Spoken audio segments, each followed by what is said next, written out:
આ સૃષ્ટિનું કેવું સર્જન છે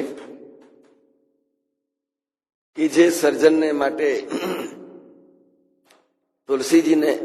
તુલસીજી લોકમુખે એમ કહેવડાવે, જનની જોગ સુત નાહી, કઈ કઈ જનની જોગ સુત નાહી. તો દીકરાની પુત્રની લાયકાત કેવી હશે કે માનું ક્વોલિફિકેશન ઓછું પડે.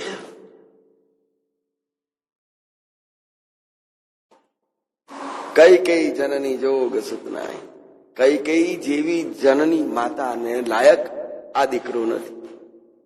એકલું જનની જોગ નથી કહ્યું, પણ કૈકેયીના જનનીની સાથે કૈકેયીનું નામ જોડ્યું છે કે આવી માને માટે આ પુત્ર એવો લાયક નથી. એ પુત્રને માટે આ માં લાયક નથી. કઈ કઈ જોગ, કઈ કઈ જનની જોગ સુત નાહી. તો ભરતજીની અંદર કેવી ક્ષમતા હશે અને વાત્સલ્યમાં કેવી એવી ખામી હશે કે દુનિયામાં આવી ઉપમા કે આવો અલંકાર બીજા કોઈની સાથે ન લગાવી શકાય. કે પુત્રને લાયક માતા નથી. પુત્ર તો કદાચ કઈક ના લાયક હોય. અહીંયા તુલસીજીએ કૈકેયીજીને શું કહ્યું? કઈ કઈ જનની જોગ સુત નાહી, જોગ નાલાયક કહી દીધી કે એવું ન કહેવાય. પણ એ ભાવ એવો છે કે ભરતજીની ભક્તિની જે ઊંચાઈ એટલી બધી છે એને કોઈ આંબી શકે એમ નથી. જેમ આગળ વાત કરીને, સૃષ્ટિનું કોઈ પણ સાહિત્ય એને આંબી શકે એમ નથી. કોઈ પણ પુસ્તક, કોઈ પણ ગ્રંથ લઈ આવો અને શોધી કાઢો ભરતજીની જેટલી ઊંચાઈ ભ્રાતૃપ્રેમમાં, ત્યાગમાં, સમર્પણમાં, ભક્તિમાં. અને એટલે જ આ સંબોધન કહ્યું, બસ કૈકેયીને લાયક દીકરો નથી. આ દીકરો કૈકેયીને લાયક નથી એમ કહેવાય. હા, તો જ્યાં બોટાદકર જેવા લખે, જનનીની જોડ સખી નહીં જડે, અહીંયા તેથી ઉલટો આખો પ્રસંગ જ, આખી પરિસ્થિતિ જ વિરુદ્ધમાં છે. ખેર, આ બધા દર્શન માર્ગવાસીઓને, ગ્રામવાસીઓને થઈ રહ્યા છે માર્ગમાં. અને રસ્તાની વાતો તો બહુ જુદી જુદી અનેક પ્રકારની હોય, વૈવિધ્યતા ભરેલી હોય. એમાં આ એક વસ્તુ તો આપણને મળી, કઈ કઈ જનની જોગ સુત નાહી. રસ્તામાં આવી ઘણી બધી વાતો થતી હોય, કોઈ પણ વ્યક્તિની થતી હોય. પ્રશંસાની વાતો થતી હોય, ટીકાની વાતો થતી હોય, નિંદાની વાતો થતી હોય. ડોંગરે મહારાજ જેવા માટે આપણે કેટલો સદભાવ, કેટલો પૂજ્ય ભાવ, કેટલો આદર ભાવ જાગે.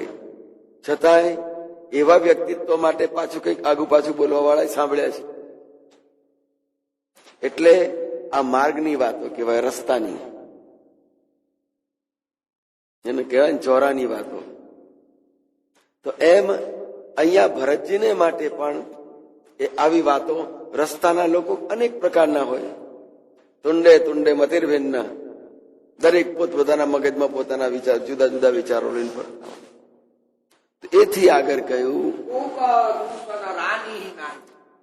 આટલી બધી વાતો થઈ ગઈ, એમાંથી કોઈક વાર પાછું એવું નીકળ્યું બુદ્ધિશાળી સમજવું કે આમાં કૈકેયીનો દોષ શાનો? આપણે બધા ખોટા છીએ. કૈકેયીજીને તો દોષ આપી શકાય નહીં, એમનો દોષ જ ના કાઢવો જોઈએ. આ તો કોઈક એકનો અંદરથી અવાજ આવ્યો, કૌ કહ દૂષણ રાની નાય. રાજાની રાણી છે કૈકેયીજી, પણ એમનો દોષ નથી. એ તો આપણું ભાગ્ય છે. કોઈ પણ નેગેટિવને પોઝિટિવમાં જોવું, કોઈ પણ નકારાત્મકતાને આપણા જીવનમાં હકારાત્મક રીતે સ્વીકારી લેવી, એ બહુ મોટી બુદ્ધિનું કામ છે, આવડતનું કામ છે.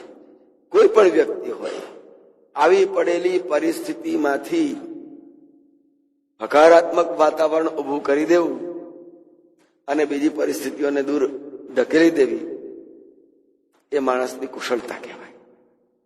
તો આવી કોઈ કુશલ એક વ્યક્તિ એવું બોલી ઉઠી કે રાણીનો કોઈ દોષ, કોઈ અપરાધ નથી, એ તો આપણા બધાનું ભાગ્ય છે, સદભાગ્ય છે. વિધિ